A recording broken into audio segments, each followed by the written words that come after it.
Sa kulungan ang bagsak ng isang lalaki na nakalista bilang top 2 most wanted person matapos itong maaresto ng mga otoridad sa kasong murder. Ang balita mula kay Patrolwoman Camberley Flores.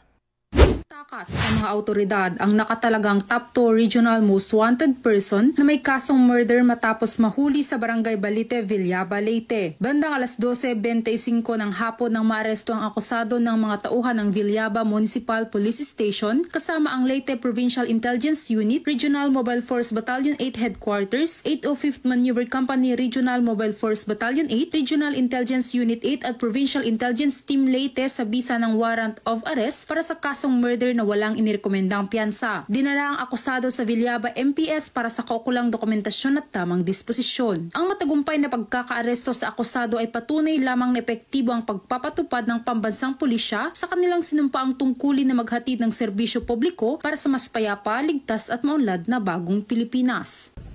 Mula dito sa Eastern Visayas, ako ang inyong PNN correspondent, Patrolwoman Flores, alagad ng batas, tagataguyod ng balitang pulis.